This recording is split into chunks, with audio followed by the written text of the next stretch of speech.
the Venturi skimmer. So I'm gonna show you that really quickly here. All right, here we have a traditional skimmer setup. So as you can see here, we have a main drain.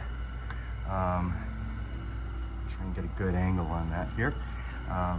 So here we have a main drain coming in, coming across, and then sharing suction with the skimmer. And then if we follow this pipe around, going into the filter pump. So the traditional skimmer was designed and developed back when we only had single speed pumps. Now, with the dawn of variable speed pumps, when the pump is running at its slower speed, as you can see, it doesn't even create enough suction between the main drain and the skimmer sharing. It doesn't create enough suction to effectively open up that weir door. Now, over here on this side, we have the Venturi skimmer. So we're actually just, we're coming out of the return side of the pump. We're jumping the gap here with your water, returning back to the pool through that inlet there. But that actually is creating enough suction to open up that weir door. So you can see that is skimming really pretty quickly. Now coming over to this side, I'll close this valve. So now there's zero suction coming from the skimmer, and the main drain has all of the suction. But as soon as I turn on this valve, again, this is the return side of the pump, you'll be able to see that weir door open right up for you. So again, just by returning the water back to the pool, even at this low pump speed, the weir door opens right up. Next, I want to show you the difference in the drains. So here on the left, we have the channel drain used by Shasta, and here on the right, we have the drain used by Presidential. Now, there is only one port on that, and then it is split into four. Now, with it being split into four, think about your vacuum. If you were to split that hose into four, what is the suction going to be like on that vacuum then? Now, the other thing to kind of note, it kind of goes along with this same line, is the plumbing size of the main drain. So again, this is the drain that that Presidential uses. Let me see if I can set my camera down here and you can still see. So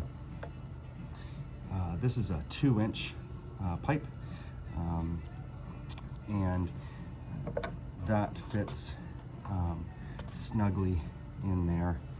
You're not going to be able to get this. I've got this one isn't marked, but a 2.5-inch pipe is what Shasta uses with our plumbing.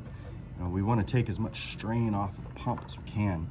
So let's see if I can show you these here in a way that you can see them. So 2 versus 2.5 doesn't seem like a lot, but when you're talking about the volume of water that can make it through there, there is a pretty significant difference in size. So jumping back over to the drains here. So here on the channel drain side, again, we got our 2-inch pipe that goes in there, versus the 2.5 that fits snugly in there. So we use the 2.5-inch again to take as much strain off of that pump so it's not starving for water, and it can get plenty of water and ultimately lengthen the life of the pump. Another just kind of small detail that Shasta implements in its construction of the pool is these water stops here. So this has like a little lip on it there, as you can see. But what Shasta's found over time, especially through remodeling, is that when pools have leaks, they're rarely cracks. It's actually just water seeping past all the penetration points in the pool. So let me see if I can set this down again somewhere so I can kind of show you this. So if you can imagine the pool shell again, and you've got concrete trying to make a good seal with a smooth pipe here. It's just not going to do it, and water will end up seeping past that penetration point. So that's why Shasta uses these water stops on every penetration point in the pool.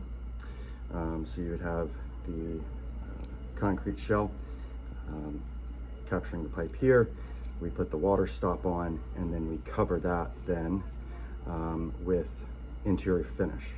So it gives the water a place to, as the name suggests, stop. So it won't keep seeping past and losing water in the pool over time. While we are still kind of here in this section, I want to talk about the filters again. So this is I'm assuming the filter that Presidential has spec'd out for you. I think it's a 450 square foot clean and clear. 420, excuse me. You can see the size up there, the model, and then the filter area square footage. 420, not 450, but so they're gonna probably put this on there for you. I'm sure you're probably pretty familiar with this, so I won't go into a whole lot of detail, but obviously there's a lifetime to these filters, or a lifespan, I should say, to that cotton blend element that will need to be replaced every, couple, 3 years, something like that. Now on the other side here, with the in-floor cleaning, you get a 600 square foot Stay Right filter.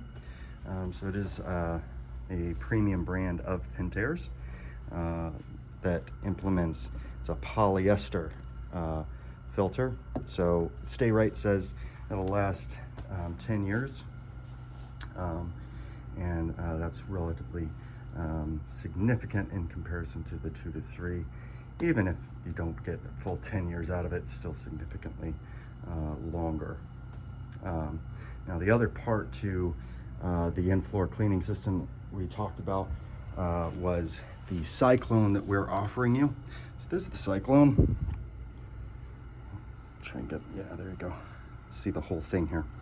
Now I've linked to another video that actually shows this in more detail, and someone's done a really good job showing how much debris it actually collects instead of the filter. So this does sit in front of the filter. It's a pre-filter to the filter, and collects some of the heavier fine debris just by using centrifugal force.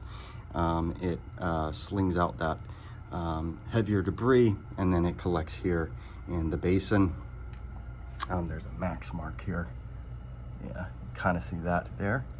And as it does fill up, it's as far as cleaning it, it's as simple as opening that, letting everything drain out, and closing it back. So really not losing much water there. And as you know, cleaning these filter elements does require a lot of water. So if we can extend the time between cleanings, obviously less water from the well over time.